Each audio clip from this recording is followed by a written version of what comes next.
rappeler que nous avons eu lieu que hier soir. Jeudi, la préfète interdit le centre-ville. Jeudi, un arrêté, un grand ou pour la préfète. Ouh! Ça fait 3 fois que la préfète interdit le centre-ville. Et elle le fait de telle façon. Et elle fait de l'obstruction, c'est-à-dire qu'elle le fait. J'ai reçu le récépissé hier à 16h. À 16h, si on n'a pas déclaré un autre parcours, on ne peut plus manifester. Donc en fait, elle fait tout ce qu'elle peut pour nous empêcher d'aller en justice, de faire des recours, comme ça a été fait à Paris le 28, où le tribunal administratif a ordonné au préfet allemand d'accepter la manifestation. Alors, les 3 mots de la préfète, c'est obstruction, interdiction et frustration, parce que bien entendu, c'est elle, c'est pas nous qui avons choisi le parcours que nous allons faire, c'est le parcours que nous impose la préfète. Il se termine à 100 mètres du commissariat. C'est bizarre, c'est elle qui nous impose d'aller à 100 mètres du commissariat.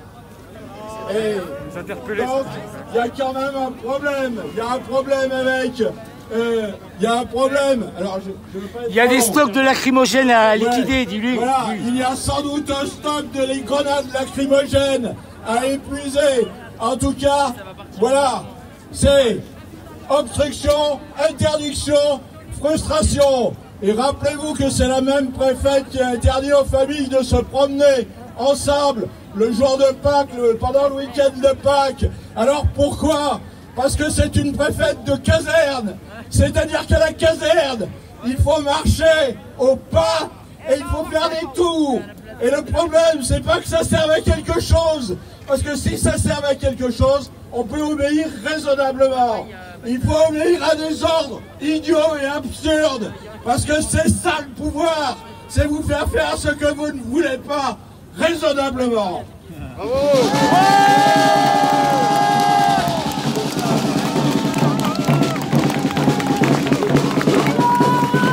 Tout près de la bouche, là. Dans le même temps, je voudrais vous dire que M. Darmanin a déposé 3 décrets applicables immédiatement sur les renseignements généraux 4 décembre qui nous fichent, nous particuliers, associations, et qui nous fichent. Et ils veulent absolument connaître nos idées au niveau politique, et notre religion, religieux, syndical et philosophique. Oui, et philosophique. Tout ceci est déjà appliqué. Ça veut dire que si en effet, dans les réseaux sociaux, vous commencez à dire quelque chose, eh bien vous pouvez être poursuivi. Donc, il faut absolument, je sais que c'est le responsable de RO qui a commencé à dénoncer ceci, et tous les syndicats sont de la partie, mais je n'ai pas encore... On fait une fois un tour pour rien, on fait une fois un tour pour rien. Je ne sais pas encore si le décret... Mais il faut marcher lentement, on marche toujours trop vite. Le Conseil d'État, parce qu'il faut le faire devant le Conseil d'État, et c'est urgent. Alors vous comprenez, vous allez être fichés de plus en plus ici en France, pays des droits de l'homme. Je vais rajouter un mot sur la culture, on n'en a pas parlé, comme Cassex. Pardon, c'est moi.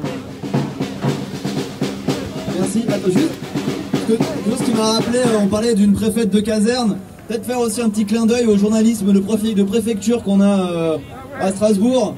S'il y a quelqu'un du DNA qui est présent, ce serait possible de faire un article qui raconte pas n'importe quoi une fois de temps en temps sur les manifestations, ça serait bien.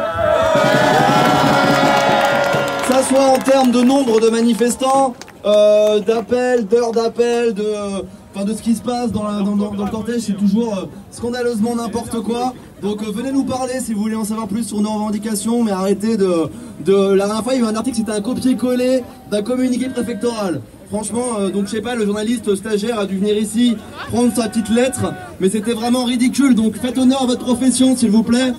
Voilà, peut-être que ça évitera aussi des choses malheureuses. Voilà.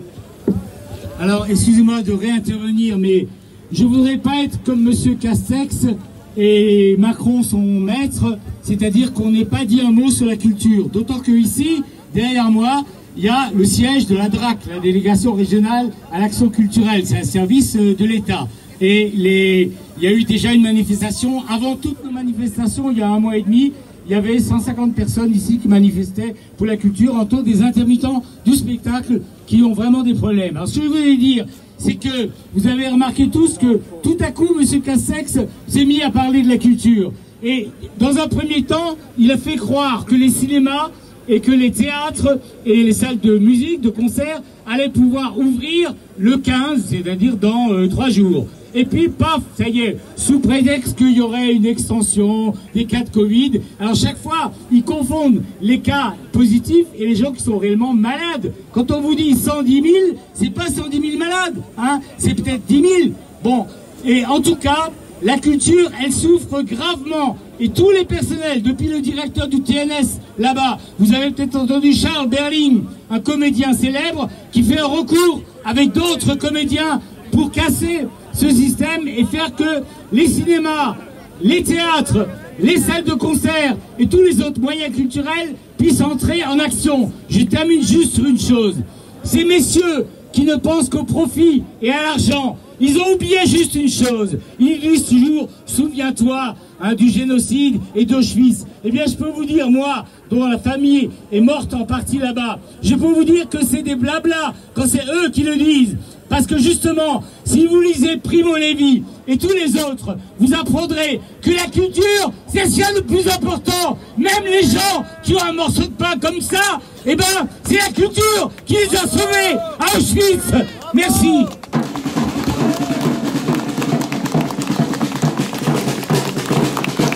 Bon, on n'a plus de prise de parole, je pense qu'il va falloir y aller quand même, hein. Il est déjà plus de